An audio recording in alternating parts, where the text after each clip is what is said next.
Hello, good morning everyone, welcome back to my another blog. সবাই কেমন আছেন? আশা করছি সবাই অনেক বেশি ভালো আছেন এবং সুস্থ আছেন। তো আজকে ব্লগটা শুরু করছি সকাল থেকে। ঘুম থেকে উঠে ফ্রেশ ট্রেশ হয়ে আমি জাস্ট নাস্তা করতে যাব, এমন সময় দেখি যে এই যে দেখেন আমার ছেলে কি করছে। খুবই দুষ্টামি করছিল, জানালা বারবার থাই গ্লাসটা লাগাচ্ছিল খুলছিল, তো ভয় পেয়েছিলাম যে ওর হাতে না ব্যথা পেয়ে যায়। তো আমি বেসিক্যালি আজকে সকালবেলা ব্রেকফাস্টে নুডলস খাচ্ছি। আমার বোন মোস্ট অফ দ্য টাইমে সকালবেলা নুডলস খায়, তো আজকে আমাকে দিয়েছে। যদিও আমি নুডলস খেতে খেতে এতটা ত্যক্ত বিরক্ত হয়ে গিয়েছে যে আমার নুডলস এখন একদম ভালো লাগেই না। তো জাস্ট সকালবেলা কিছু খেতে হবে, সেজন্য নুডলসটা খেয়ে নিলাম। তো এই যে এখানে সস নিলাম আর ভাবলাম আপনাদেরকে একটু দেখাই। 2-3 দিন ধরে মেঘলা মেঘলা ওয়েদার, বৃষ্টি বৃষ্টি পড়ছে, ঠান্ডা ঠান্ডা, তো চারপাশটা ভালো লাগছিল। বিশেষ করে বর্ষার দিনে গাছপালা দেখতে খুব ভালো লাগে, একদম গ্রিন সতেজ। তো সেজন্য আপনাদেরকে একটু শেয়ার করলাম। মানে যে দেখেন কেউ একটু দুষ্টামি কমেই না, সারাদিন বানরের মতো এই গাছ থেকে বানর যেমন ও গাছে লাফায়, ওর অবস্থা সেম। তো যাই হোক, নাস্তা টাস্তা করে তারপর এখানে আমি চা নিয়ে বসে গিয়েছি। তো সকালবেলা এমনটাই হয়, নাস্তা করে সকালবেলা একটু বসে ফ্যামিলির সবাই একসাথে বসে একটু কথাবার্তা বলি, কারণ ওই টাইমটাতে একটু ফ্রি থাকি বলতে আমি তো ফ্রি থাকি না, তারা ফ্রি থাকে। আমার তো বেসিক্যালি ওই টাইমে অনেক বেশি কাজ থাকে, কারণ বাচ্চাকে সামলানো, এটা ওইটা করা, তারপর আবার ব্লগ এডিট করা, লাইভে আসা, তো সবকিছু মিলিয়ে আমি অ্যাটলিস্ট 2টা-3টা পর্যন্ত অনেক বেশি ব্যস্ত থাকি। কারণ ব্লগ এডিট করে কোনো রকম ব্লগ আপলোড করে তারপর আবার ট্রিফকে স্নান করাই, তারপর নিজে স্নান করি, নিজের অন্যান্য কাজগুলো কমপ্লিট করি, দেন ভাত খাই, লাঞ্চ করি, তো তারপর আবার একটু পড়তে বসতে হয়। সো অনেক বেশি টাইট শিডিউলের মধ্যে থাকতে হয় আমাকে। তো যাই হোক, এই তো এখন এখানে বসে বসে চা খাচ্ছিলাম আর সবাই মিলে গল্প করছিলাম। এটাই আপাতত এখনকার মতো কাজ। আর তারপর অন্যান্য কাজগুলো কমপ্লিট করে নিব। আর এই তো তো আচ্ছা, এগুলোর সাথে তো আবার এটা থাকে যে শ্যুট করা থাকে, নেক্সট ডে আবার কি ব্লগ আপলোড করবো সেটার জন্য শ্যুট করতে হয়। সো বুঝতেই পারছেন অনেকেই ভাবে ব্লগ করা আর এমন কি কাজ, জাস্ট একটু এটা ওইটা ভিডিও করলে আর আপলোড করে দিল। সো যারা করে তারই বুঝতে পারে। আর স্পেশালি যখন প্রতিদিন এগুলো করতে হয়, তখন তো বুঝিয়ে নিই কতটা বিরক্তিকর। যদিও এখন অনেকটা অভ্যস্ত হয়ে গিয়েছি, কিন্তু প্রথম প্রথম খুবই বিরক্ত লাগতো আমার এগুলো। তো এই আর কি অবস্থা। যারা ব্লগ করে তারা বুঝে। এমনিতে মনে হয় যে আসলে এটা তেমন কোনো ব্যাপার না, কারণ আসলে আমরা বসে বসে 5 মিনিট বা 10 মিনিটের ব্লগ দেখি, তো এটা আমাদের জন্য 5 মিনিট 10 মিনিট জাস্ট সে কি করলো সেটা দেখলাম। বাট তার পিছনে যে কত স্টোরি থাকে, প্রত্যেকটা জিনিসই, প্রত্যেকটা মানুষের লাইফে আসলে পিছনে অনেক কিছু স্ট্রাগল থাকে। আচ্ছা যাই হোক, অনেক বেশি জ্ঞান দিয়ে ফেলে, আমি জ্ঞানমূলক কথাবার্তা একটু বেশি বলে আমার মনে হয়, একটু বেশি পণ্ডিত ভাব। যাই হোক, ওখানে আর না যাই, পাণ্ডিত্যে না যাই, পাণ্ডিত্য আর জাহির না করি। তো এই ব্যাপার। তারপর দুপুরবেলা এখানে আইসক্রিম, ফ্রিজে আইসক্রিমের বক্স জমে গিয়েছিল অনেকগুলো, তো আসলে খাবো খাবো করে খাওয়া হচ্ছিল না। পরবর্তীতে পাপা বাজার করে এনে মাছ রাখতে গিয়ে দেখছে যে আইসক্রিমের বক্স এত জমে গিয়েছে যে মাছ রাখার মতো জায়গা নেই, রেগে মেগে ফায়ার হয়ে গিয়েছে আর আইসক্রিমের বক্স সব বের করে দিয়েছে, বলছে এখন খেয়ে শেষ করতে হবে। তো মা বললো যে আইসক্রিমটা এখন খেয়ে শেষ কর। তো এই আর কি, আমরা সবাই মিলে আইসক্রিমগুলো খেয়ে কমপ্লিট করলাম। আর যেহেতু এখন গরম, আইসক্রিম খেতে খারাপ লাগে না, কিন্তু ওই আলসেমি করে করে কিছুই খাওয়া হয় না। তারপর সকালবেলা মেঘলা থাকলেও দুপুরবেলা দিকে দেখছিলাম যে রোদ উঠছিল, আকাশটা অনেকটাই ক্লিয়ার। আর এখন স্নান করতে করতে স্নান করে খাওয়া দাওয়া কমপ্লিট করতে করতে প্রায় 3:30 বেজে গেছে। এই অবস্থা। তো যাই হোক, 3:30 বাজুক আর যেটাই বাজুক, এখন তো কিছুক্ষণ পরে আবার 6টায় টিচারের বাসায় যেতে হবে। তো সেরকম ভাবে একটু রেস্ট নিয়ে নিলাম, স্নান টান করে তারপর উঠে রেডি হয়ে বেরিয়ে পড়লাম স্যারের বাসায় যাওয়ার জন্য।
তো এই তো তারপরে স্যারের বাসায় চলে গেলাম। তো যেহেতু ওখানে পড়তে গিয়েছি, ওখানে আসলে দেখানোর মতো আর আপনাদেরকে কিছু নেই। তারপরেও মাঝে মাঝে আমি দেখাই যে স্যারের বাসায় এসেছি, পড়ছি।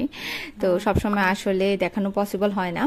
তো এই আর কি। তারপরে হচ্ছে আজকে সকালবেলা একটা ডেলিভারি ছিল আমার। তো ওই ডেলিভারিটা রিসিভ করতে গিয়ে আমার ফোন হাত থেকে পড়ে গিয়ে গ্লাস পেপার একদম ফেটে চৌচির হয়ে গিয়েছিল। তো ভাবলাম যে গ্লাস পেপারটা চেঞ্জ করে আনি, কারণ আমার ছেলে এত অত্যাচার করে আমার ফোনটার উপর। আমি খুবই লাকি অ্যান্ড হচ্ছে আমার উপরে গড অনেক ফেভার করেছে। আমার ফোনে আসলে এতবার পড়ার পর তেমন কোনো মেজর কোনো প্রবলেম হয়নি। মেজর কি, কোনো হালকা পাতলাও প্রবলেম হয়নি। আমি জানি না আমার মুখ লেগে যাবে কিনা এই ব্যাপারে। তো যাই হোক, তারপরে হচ্ছে গ্লাস পেপারটা চেঞ্জ করলাম। যেহেতু গ্লাস পেপারটা চেঞ্জই করতে গেলাম কান্দির পাড়ে, তাই ভাবলাম যে মন্দিরে গিয়ে একটু প্রণাম করে আসি। অনেকদিন হচ্ছে মা কালী আর মন্দিরে আসি না। এখানে হচ্ছে যেহেতু ভোলানাথও আছে, ভোলানাথকে দেখার কোনো সুযোগ মিললে আমি সেই সুযোগ কখনো মিস করি না। তো যাই হোক, এখানে গিয়ে প্রণাম করে নিলাম ভোলানাথের কাছে। আমার সমস্ত অভিযোগ যা আছে, জীবন সম্পর্কে যত অভিযোগ আছে, সব কিছু ওনার কাছে আমি কমিউনিকেট করি।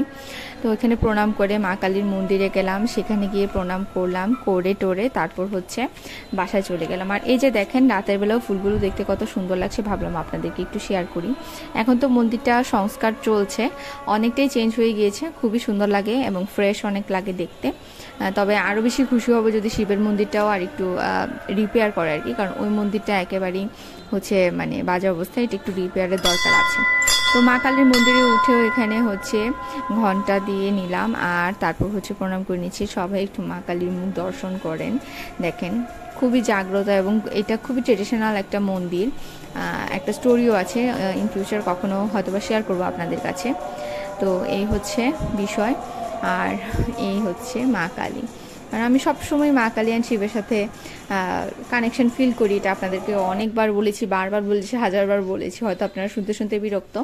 তো এই আর কি, এই কানেকশানের জন্যই আসলে আমি মানে আমাকে বিশেষ করে এই কালী মন্দিরে হচ্ছে টানে। এটা যে কোনো কালী মন্দিরই হোক বা শিব হোক, মন্দিরে টানে আর কি। তো তারপর হচ্ছে প্রণাম করে এখানে রিক্সায় উঠে গেলাম আর বাসার উদ্দেশ্যে রওনা দিয়ে দিলাম, যেহেতু স্যারের বাসায় প্রাইভেট পড়ে। তারপর হচ্ছে এখানে আমরা এসেছি, আমি এসেছি। তো সেজন্য হচ্ছে এখন একা একা অনেক রাত হয়ে গিয়েছে আর কি। তো তাড়াতাড়ি করে এখন বাসায় চলে যাচ্ছি।